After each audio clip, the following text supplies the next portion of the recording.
नमस्कार, आप देख रहे हैं बोले भारत। यूपी की बात मनीष के साथ में आपका बहुत स्वागत है। यूपी सहित पूरे देश में इन दिनों घमासान मचा है महिला आरक्षण बिल को लेकर। सत्तारूढ़ भारतीय जनता पार्टी जिन जिन राज्यों में सत्ता में बैठी हुई है वहाँ पर प्रोटेस्ट हो रहे हैं और विपक्षी दलों खासकर कांग्रेस, तृणमूल कांग्रेस और समाजवादी पार्टी पर जमकर हमले बोले जा रहे हैं और उन्हें नारी विरोधी बताया जा रहा है। इन सब मुद्दों का यूपी में होने वाले विधानसभा चुनाव पर क्या फ़र्क पड़ेगा, बंगाल के चुनावी नतीजे का यूपी की पॉलिटिक्स पर क्या फ़र्क पड़ेगा, बिहार में जो मुख्यमंत्री सम्राट चौधरी बनाए गए हैं एक पिछड़ी जाति से, उसका भी क्या असर यूपी के इलेक्शन पे देखने को मिलेगा, और बहुजन समाज पार्टी का रिवाइवल किस तरीके से यूपी में फिर से हो सकेगा, या पिछले दो चुनावों की तरह ही 2017 और 2022 इन दोनों ही चुनावों में जिस तरीके से बाइपोलर कॉन्टेस्ट हुआ भारतीय जनता पार्टी और समाजवादी पार्टी के बीच, क्या 2027 के चुनाव में भी द्विपक्षीय ही मुकाबला होगा और बहुजन समाज पार्टी इस फाइट से बाहर रहेगी।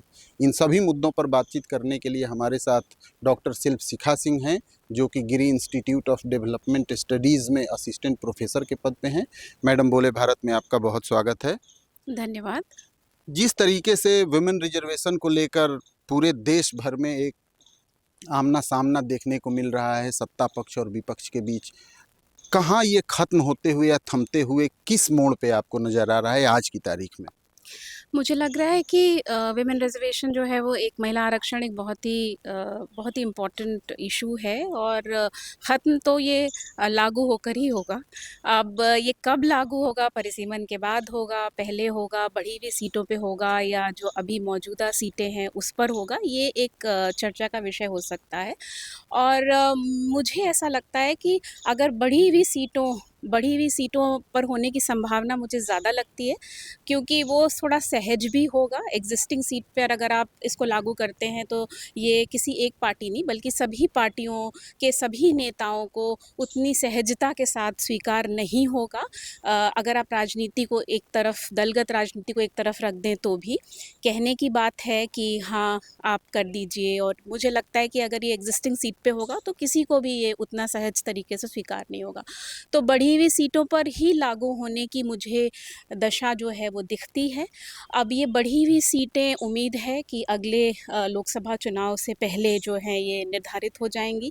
ये किस आधार पर निर्धारित होंगी ये तो समय ही बताएगा। उसको लेकर दलों की राजनीति है, राज्यों की अपनी राजनीति है, लेकिन बड़ी ये होगा, लागू तो अवश्य होगा। एक एक एक इसमें बड़ा पहलू ये दिख रहा है कि कोई भी इशू हो उसमें कोई भी पक्ष भी हो, कुछ पक्ष की कुछ गलतियां होती हैं, कुछ अच्छाइयां होती हैं।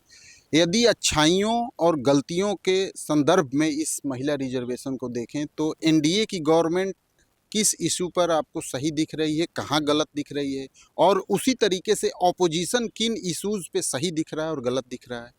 मतलब पूरे इस महिला आरक्षण के मुद्दे पर बात करना और इसे बिल को पास कराना, ये ऑब्वियसली ये भाजपा का क्रेडिट इस बात पर जाता है, क्योंकि इसको लेके हमेशा से बहुत विरोध रहा है। और जब ये 2023 में पारित हुआ था तो ये एक बहुत बड़ी जीत थी और कोई भी दल जो है चाहकर भी इसका विरोध नहीं कर पाया या नहीं किया या नहीं करना चाहता था।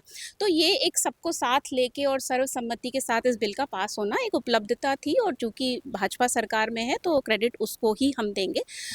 तो ये एक अच्छी बात है कि ये सोच है कि, और हमेशा से भाजपा जो है वो महिलाओं को लेके उसने एक हमेशा से नैरेटिव बनाया है और अपनी एक इमेज बनाई है कि हम जो है वो महिलाओं के पक्ष में जो है वो करना चाहते हैं, काम करना चाहते हैं। तो ये उसी के कंटिन्यूएशन में हम इसको जो है वो देख सकते हैं।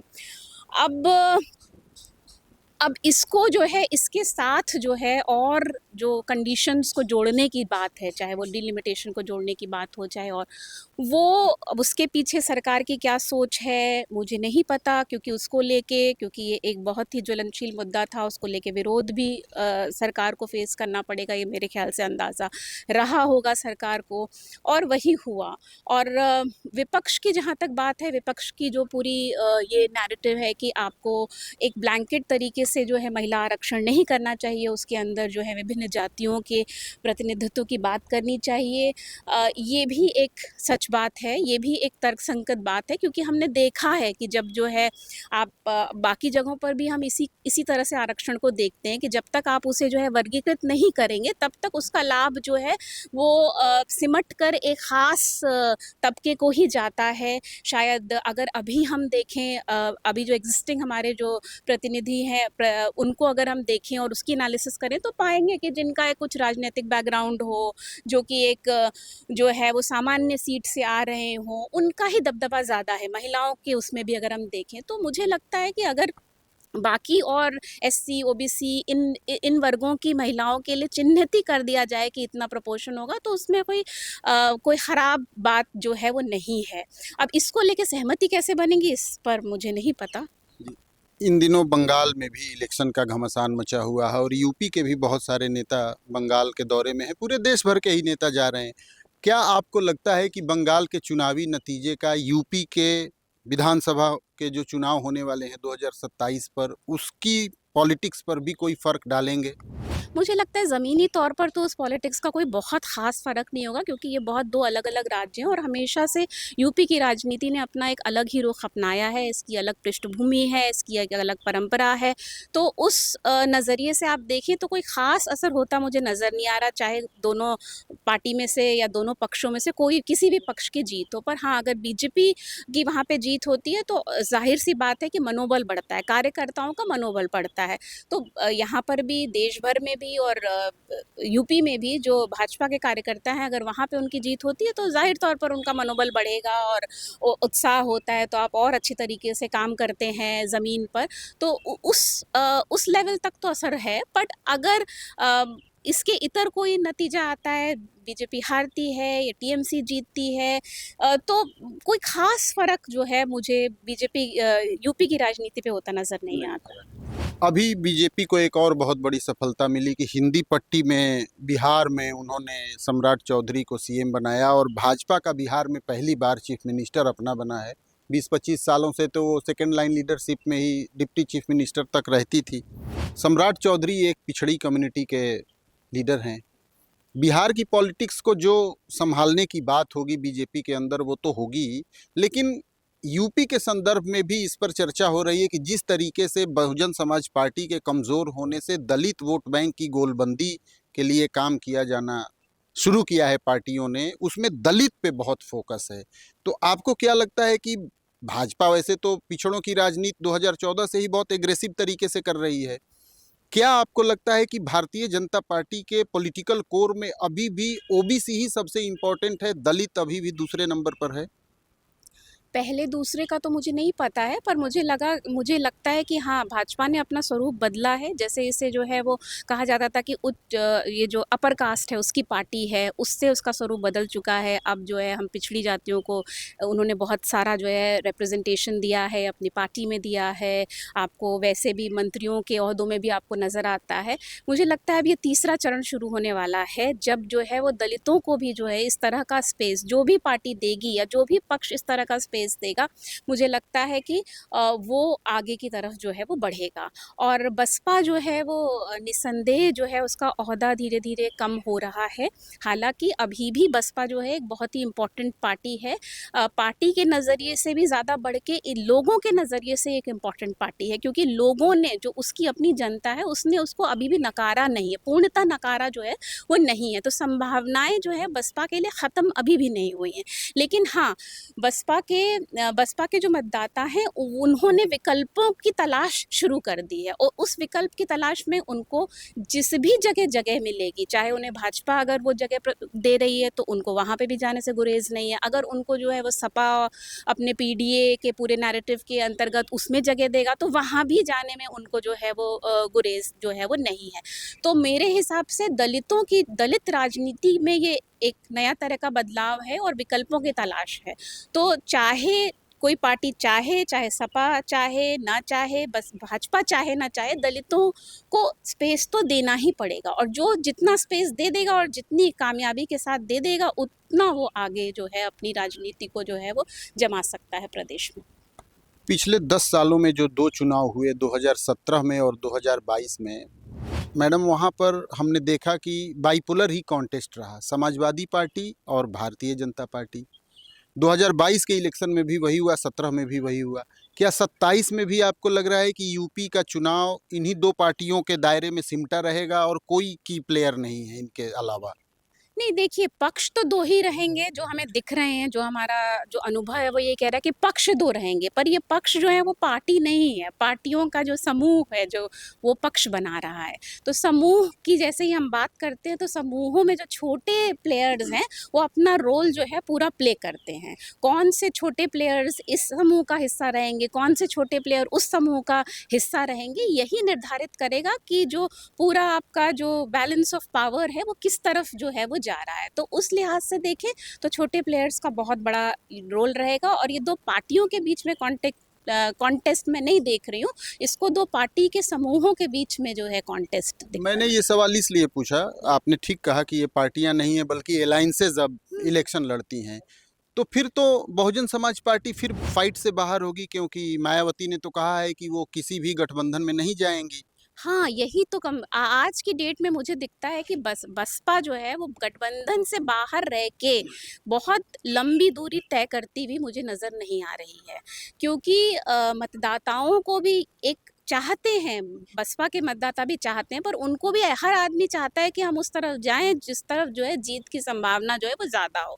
और ऐसे लोग जो वंचित समुदाय हैं वो और भी ज़्यादा, क्योंकि अगर वो उस तरफ नहीं जाते हैं तो जो थोड़े बहुत उनको जो शासन प्रशासन से निकलने वाले जो भी बेनिफिट्स हैं वो नहीं पहुंचते हैं उन तक। तो वो भी चाहते हैं कि हम जीतने वाली तरफ जाएं। आइडियोलॉजी एक रोल प्ले करती है, लेकिन एक सीमित आज की डेट में एक सीमित लेवल तक ही वो उसको प्ले करती है। उसके beyond इलेक्टोरल पॉलिटिक्स में तो इरेलीवेंट ही हो गया यदि आपकी सीटें नहीं आई तो। हाँ, वही मैं कह रही हूँ। तो हर आदमी जीतने वाली तरफ जाना चाहता है और सबको ये बात मोटी तरह से पता है कि बिना अलायंस के इस वक़्त जो है यूपी की राजनीति में आप सरकार बना लें, ऐसी संभावना तो जो है वो नहीं नज़र आती है। तो इस लिहाज से जो है वो बाहर कहना तो गलत होगा, लेकिन ये है कि बहुत सिग्निफिकेंटली कोई इम्पोर्टेंट प्लेयर की तरह आ पाना मुश्किल होगा। आपको क्या लगता है, बहुजन समाज पार्टी का कोई रिवाइवल संभव है? रिवाइवल संभव है, अगर मुझे लगता है कि अगर वो अलायंस में आए, मतलब जिस तरह से पार्टी जो है चल रही है, जिस तरह से उसकी पॉलिटिक्स चल रही है, उस तरह की अगर उसी चाल से वो चलना चाहते हैं तो अलायंस में आना बहुत उनके लिए अनिवार्य है।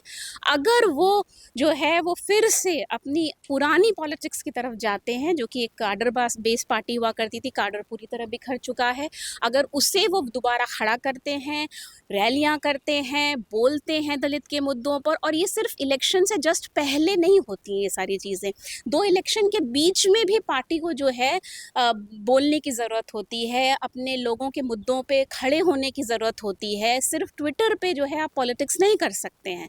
तो ये एक लंबा सा रिवाइव कर सकती है, लेकिन उसको अपनी पूरी स्ट्रैटेजी को जो है वो बदलना पड़ेगा। पूरी स्ट्रेटजी को बदलना पड़ेगा। तो एक आखिरी सवाल से इस इंटरव्यू को कंक्लूड करेंगे मैडम।